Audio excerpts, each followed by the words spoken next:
Today's video is going to be a little fun comparison between these two watches. We have the Seiko I Sports SRPE57 on a Long Island watch Jubilee bracelet, as well as the Black Bay 1 or Black Bay 39mm.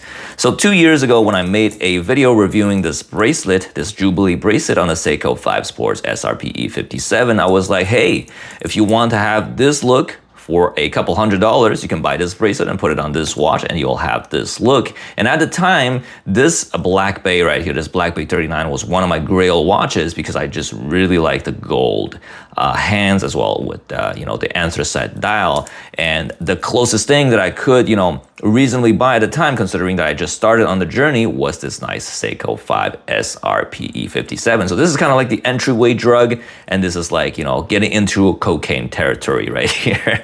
So yeah, so just a fun, little video that I'm making to detail my incredible horological journey.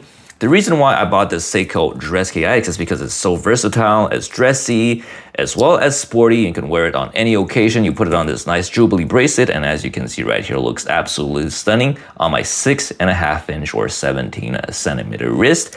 I'm gonna be putting the Black Bay 1 just to show you guys. Very similar wearing dimensions. I'm going to be putting the dimensions up on the screen very soon just so you can compare. So yeah, very nice two watches. And honestly, this feels incredibly good. I mean, definitely for a couple $1,000s, you get a very nice watch. But for a couple $100s, the Seiko AliX is definitely a nice, good, entryway watch into the hobby, if you know what I mean right here. So yeah, so Seiko SRPE57, we have a 40mm case, 44.6mm in terms of lug-to-lug distance, and a 11.5mm thickness with 20mm lug width. Now this bracelet from Long Island watch tapers from 20 all the way to 16, which gives it a very nice, elegant, and dressy look.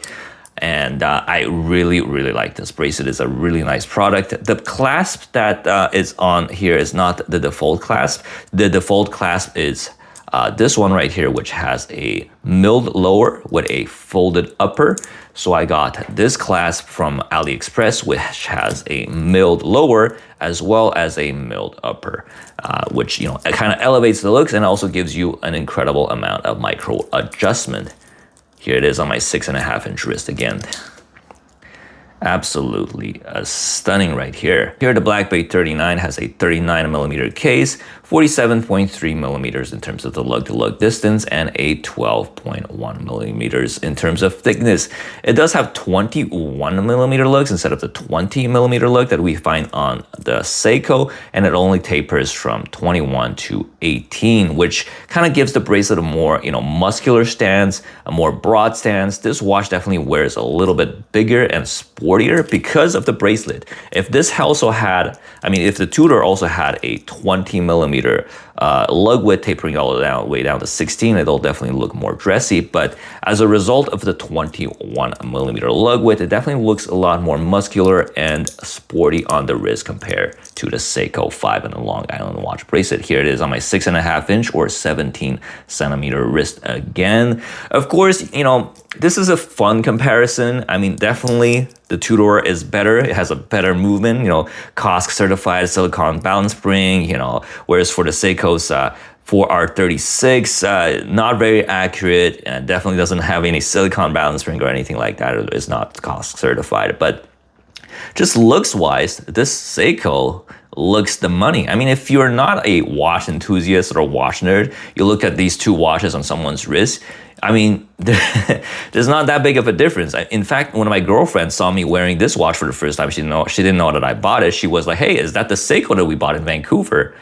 Because they look so similar, as you can see right here on your screen. So it's been a very fun journey. I bought this Seiko new at Hudson's Bay before Hudson's Bay went bankrupt in Vancouver on a nice holiday with my girlfriend, and this was one of my first automatic watches. I remember I bought this watch when this watch was just released, and I had this watch in mind when I bought this watch, not gonna lie, because I really like the gold hands as well as the gold indices with this black dial. Actually, this is not really black. They call it anthracite, so it's kind of like dark brown, whereas this one is more black dial right here. So it's been a fun journey. You know, it just shows a progression of a watch collection going from this piece, which is a more entry level, all the way to my grail piece right here that I just acquired.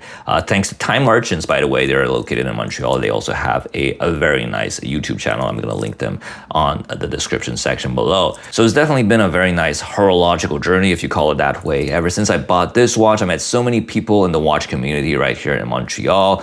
You know, my YouTube channel got to like 1 million views, started to make money on YouTube, started to make money selling and buying watches, started to, you know, work for a jewelry store in Montreal, you know, making their website and, you know, taking care of their online sales and making sales videos.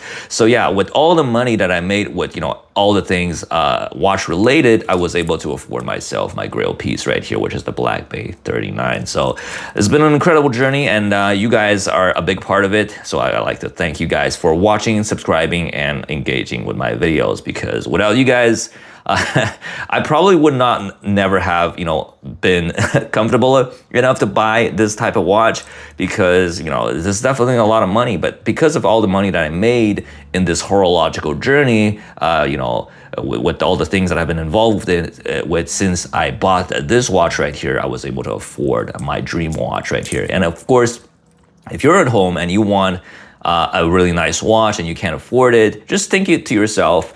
I think this is in one of the self-development books that I read. It was like, instead of telling yourself, I can never afford that, ask yourself the question, how can I afford that? You know, how can I afford what I want? And the way that I thought about how I can afford what I want is by, you know, how do I generate money with watches so that I can buy the watch I want? Yes, and here we have it right here with the Black Bay 39 millimeters. I bought it secondhand though. It's not a new model. As you can see, it's pretty used up, and I can definitely polish it for a nice, you know, just, I think it was just $200 to have it polished professionally by Tudor.